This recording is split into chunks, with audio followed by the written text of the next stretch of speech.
তালিকা ধরে ধরে অযোগ্য শিক্ষকদের তলব করলো সিবিআই। টিভি9 বাংলার হাতে এসে পৌঁছেছে সেই তালিকা।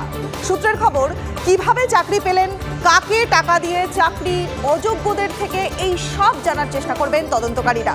অযোগ্যরা মুখ খুললে কি বিপদ বাড়বে শাসক দলের? নজর সেদিকে। এসএসসি মামলায় নয়া মুখ, আদালতের নির্দেশকে হাতিয়ার করে অ্যাকশনে সিবিআই। তালিকা ধরে ধরে অযোগ্য শিক্ষকদের তলব করা শুরু করলো কেন্দ্রীয় এজেন্সি। টিভি9 বাংলার হাতে এসে পৌঁছেছে সেই তালিকা। প্রশ্ন হলো, সিবিআই এর হাতে এই তালিকা কোথা থেকে এলো? সূত্রের খবর, ওএমআর যাচাইকারী সংস্থা নাইসা থেকে সিবিআই যে হার্ড ডিস্ক উদ্ধার করেছে সেখানেই রয়েছে কারা সাদা খাতা জমা দিয়ে চাকরি পেয়েছেন, কাদের ওএমআরে ম্যানিপুলেশন হয়েছে তার সম্পূর্ণ তালিকা। সিবিআই সূত্রে জানা গেছে, 4 ধরনের দুর্নীতিতে 4,327 জনকে আপাতত অযোগ্য হিসেবে চিহ্নিত করা গেছে।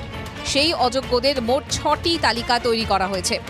প্রত্যেক তালিকা থেকেই বেশ কয়েকজনকে নিজাম প্যালেসে তলব করা হয়েছে বলে খবর। সঙ্গে আনতে বলা হয়েছে পরীক্ষার অ্যাডমিট কার্ড ও বেতন পাওয়ার নথি।